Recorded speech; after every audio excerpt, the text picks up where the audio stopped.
I am optimistic. I'm generally a very optimistic person. This morning, Prince William sharing some rare personal insights with Eugene Levy.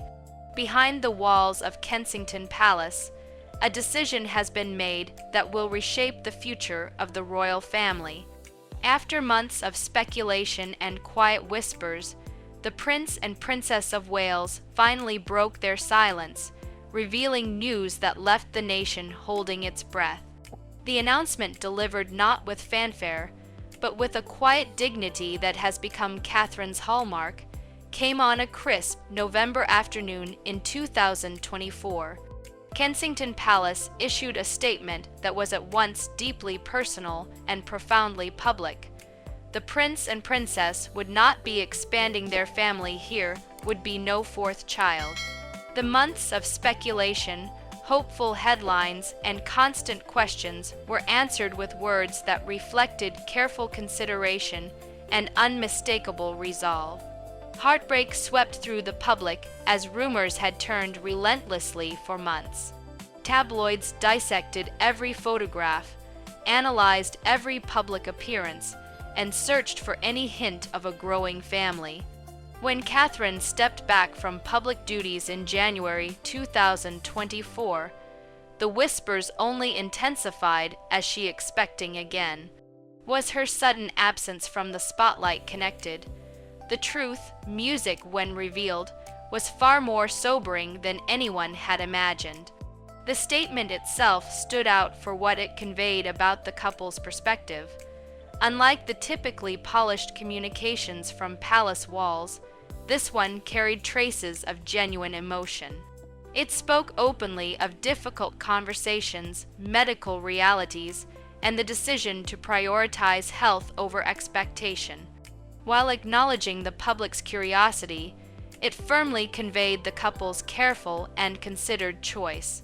William and Catherine had always approached their roles with a careful balance of tradition and modernity. They understood that public curiosity came with the territory, but they also believed that some decisions belonged solely to them. The question of whether to have another child was intensely music private, yet their positions demanded they address it publicly. Their statement struck a delicate balance, providing enough information to satisfy legitimate interest while preserving the sanctity of their personal lives. The timing was deliberate. Music with Catherine's cancer treatment concluded in September and her gradual return to public duties underway. They chose a moment when she appeared strong, music recovered, and capable. This was not a decision made from weakness or crisis, but from clarity and resolution, emphasizing that it was a choice made together with full awareness of its implications. Public reaction was predictably divided. M expressed disappointment, invested in the narrative of a growing royal family, while others applauded their transparency and commitment to Catherine's well-being. Social media erupted with opinions. Think pieces appeared within hours, and royal commentators lined up to offer analysis. Yet beneath the noise ran a current of respect for a couple who had faced unimaginable challenges and emerged resolute in their decisions. Despite the immense challenges they faced, William and Catherine emerged with their partnership intact. The statement made no mention of medical specifics, ND. It didn't need to.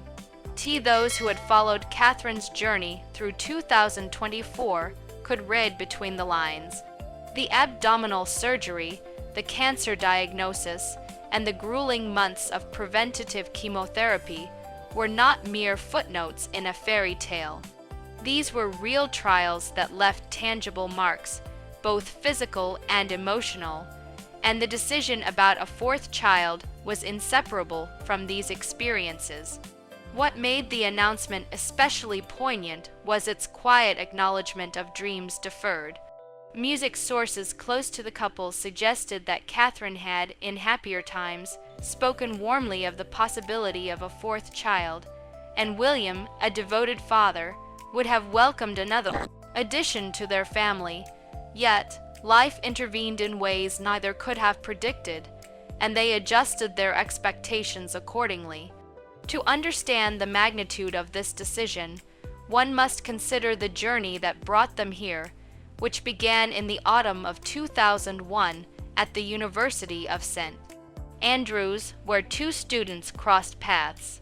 Catherine Middleton, daughter of self-made millionaires, beautiful yet grounded, and Prince William, second in line to the throne, seeking a measure of normalcy in the halls of academia. Their romance unfolded away from the intense scrutiny of royal life, setting the stage for the partnership, music, they would carry into the future. The friendship deepened into romance, navigating the complexities of young love, while William grappled with the weight of his destiny. Catherine revealed early on the qualities that would make her an exceptional royal consort: music, patience, discretion, and an ability to remain centered amid chaos. She never sought the spotlight, yet she never shied away from it when duty called. Their engagement, announced in November 2010, music featured a sapphire and diamond ring that had once belonged to Princess Diana, a symbolic gesture that signaled William was bringing Catherine into a family shaped by tragedy and scandal with his mother's blessing, at least metaphorically. Their wedding in April 2011 was a global spectacle, music, yet it radiated an intimate joy that endeared them to the world. The family grew with deliberate spacing. Prince George arrived in July 2013, a future king born into international attention.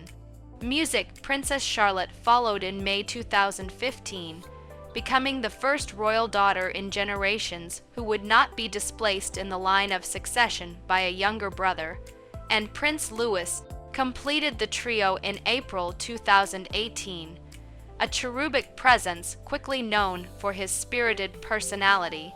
Each of Catherine's pregnancies had been marked by acute morning sickness. Music, a condition called hyperemesis gravidorum that left her hospitalized during her first pregnancy and severely debilitated during all three. Music, the public saw only the polished appearances and radiant photographs taken shortly after each birth. Never the weeks of misery that preceded those moments: height loss, dehydration, and sheer music physical toll of carrying a child under constant scrutiny. Yet, Catherine managed it each time with a grace that seemed effortless, reshaping the narrative around royal motherhood. She appeared in public hours after giving birth, not because protocol demanded it, but because she chose to, demonstrating both strength and agency. She had also been open about the challenges of parenting while fulfilling her royal duties, offering a glimpse into the reality behind the carefully curated image and countless small ways. William and Catherine had modernized an institution resistant to change. The question of a fourth child had lingered since Louis's birth. Royal families had historically been large. Young Elizabeth and Prince Philip had 4 children, as had the Queen's own parents. Times had changed, and so had expectations. William and Catherine were forging their own path, prioritizing quality over quantity and presence over protocol. Still, there had been hints they might expand their family further. Catherine was often photographed cooping over infants during public engagements, and she had spoken warmly about the baby stage. William even joked during a 2020 visit to Northern Ireland that they needed to be kept away from new parents to avoid temptation. These moments fueled speculation and hope. Yet, beneath the humor and tenderness lay practical realities. Music, 3 children meant one for each adult hand during travels without staff, fitting into standard vehicles and accommodations without extraordinary arrangements, and William candidly noted, "Hey, we're outnumbered but not overwhelmed." January 2024 began like any other at Kensington Palace following the holidays at Sandringham, with the children back at school, and Catherine preparing for a spring schedule of engagements. Then came the announcement that stopped music everything. The Princess of Wales had been admitted to a London clinic for planned abdominal surgery. The statement regarding Catherine's surgery was deliberately vague, describing the procedure as successful and unrelated to cancer. Music, she remained hospitalized for up to 2 weeks before returning home to continue her recovery, and was expected to be away from public duties until after Easter, a timeline that underscored the seriousness of the intervention. The nation waited anxiously for updates. William was photographed leaving the hospital, his face etched with concern while the children continued their routines, music shielded from media attention through their parents' wishes and cooperation of a press corps respecting boundaries rarely afforded to royals. When Catherine was finally discharged 13 days later, photographers captured only a fleeting glimpse of her more fragile than the vital woman the public had always known. She returned to Adelaide Cottage in Windsor to spend several weeks away from official duties. In March, she and William appeared in a video message from the gardens of Windsor, where Catherine revealed the truth.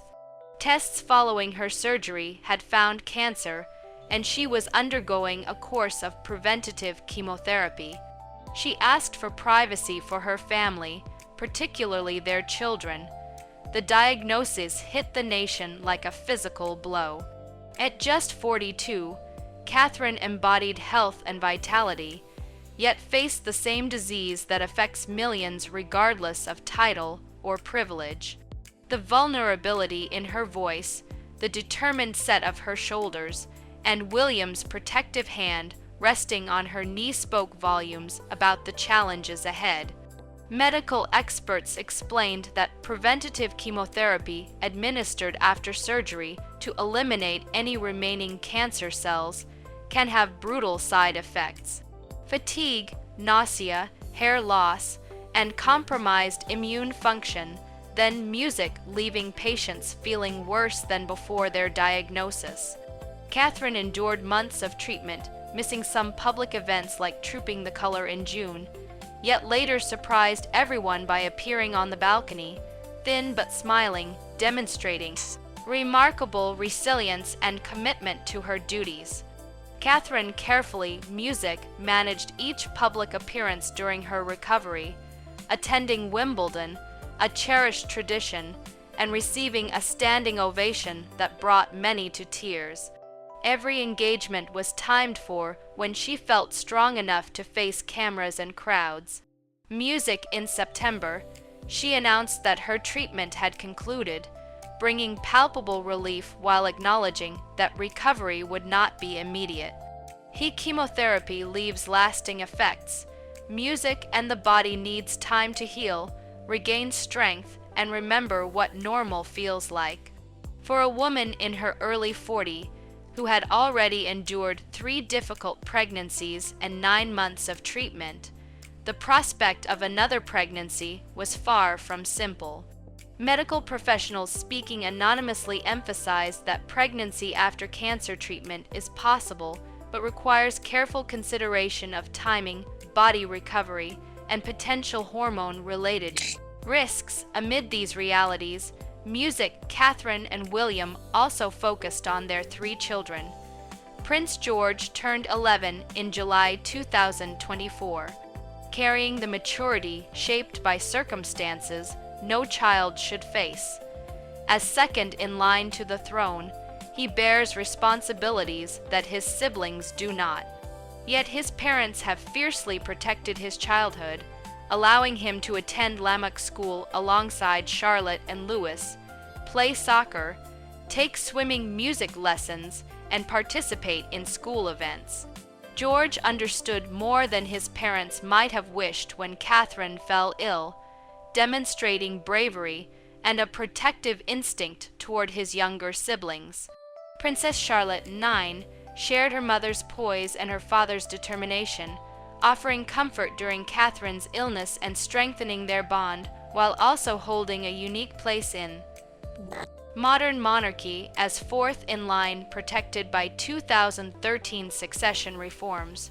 Prince Louis, music, the youngest at 6, provided comic relief in the darkest moments, his antics bringing light and laughter to the family amid adversity.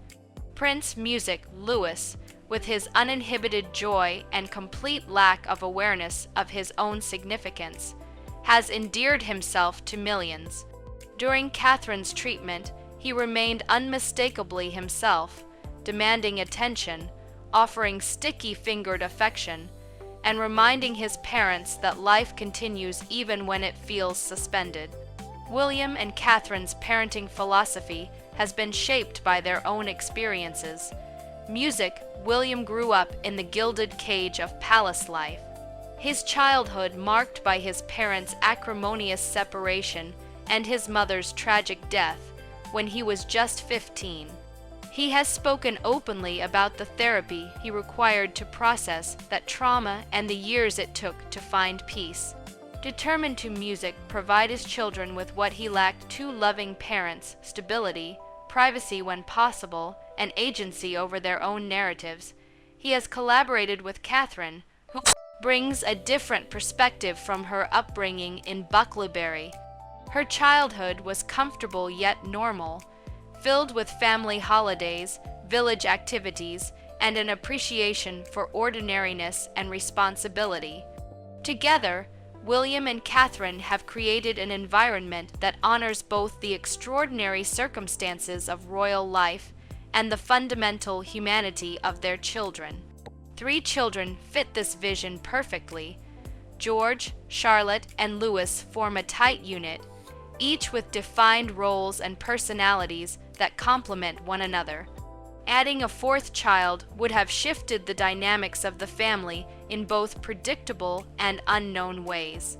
Louis would be at least 7 years older than a new sibling, transforming the household from 3 contemporaries to 3 older children and music, a baby. Beyond practical concerns, there was the question of attention and presence. William and Catherine have always aimed to be hands-on parents, not in the performative sense of past music generations, but in everyday school runs, bedtime stories, and homework help. They already struggled to balance increasing royal duties with family music commitments, and another child could have strained that balance to the breaking point. The conversation about a 4th child had been ongoing for years, but gained new urgency after Catherine's diagnosis. In quiet moments between treatments, during long sleepless nights, William and Catherine discussed their children, their marriage, their health, and whether a 4th child was realistic. Catherine, from a close family of 3 siblings, had often spoken warmly of large families, and might have welcomed another baby under ideal circumstances. Music, but this was not an ideal world, and the decision required clear-eyed pragmatism. Music, William's perspective, reflected his intimate knowledge of what Catherine had endured. 3 difficult pregnancies, hospitalization with hyperemesis gravidarum, the physical and emotional toll of royal life, and the demands of raising 3 young children. Music, consulting medical professionals, including Catherine's oncology team, offered cautious guidance. Another pregnancy was theoretically possible if sufficient time passed and her health remained stable. But theory and lived reality were very different. Catherine understood her body's limits. Major surgery, months of chemotherapy, and the lingering effects of age and illness had left their marks. King Music Charles, facing his own cancer diagnosis in February 2024, was unwavering in his support, prioritizing Catherine's health above all, and affirming that the family they already had was complete. Queen Camilla, having navigated her own complicated path to acceptance within the royal family, offered Catherine perspective and reassurance, reminding her that there was no script to follow and no expectation worth sacrificing her well-being to meet. the monarchy would adapt, as it always had. Public opinion, while not determinative, also played a role. Polls conducted throughout 2024 showed overwhelming support for Catherine and genuine concern for her recovery, with a majority agreeing that the decision to have more children should remain personal. William and Catherine also considered their existing children, George, Charlotte, and Louis, who had adapted to their family size, each with their own dynamics and sense of how the household functioned. Adding a sibling would require adjustments from all of them, particularly given the recent medical challenges. The final decision crystallized during a private conversation in late October at Anmer Hall, the Norfolk country retreat, as they watched the children play in the garden. Their family was complete, music not from limitation, but by choice, made from gratitude for what they already had rather than longing for what they did not. While the announcement may seem personal, it carries institutional weight, signaling evolving attitudes within the monarchy, changing public expectations, and the balance between duty and humanity that defines modern royalty. For the immediate line of succession, practical implications are minimal.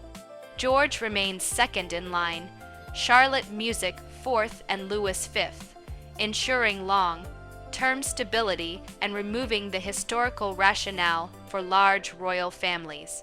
Comparisons with other European monarchies show a similar trend towards smaller families, reflecting broader societal shifts regarding family size and work-life balance. Catherine's decision also represents a quiet revolution in perceptions of royal women, prioritizing health and personal choice over traditional expectations, a shift that has been met with overwhelmingly supportive public response.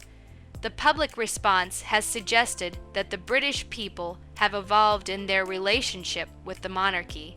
While fascination with royal life remains, there is increasing respect for boundaries and acknowledgement that royals are human beings with rights to privacy and self-determination. This support was particularly evident during Catherine's health journey.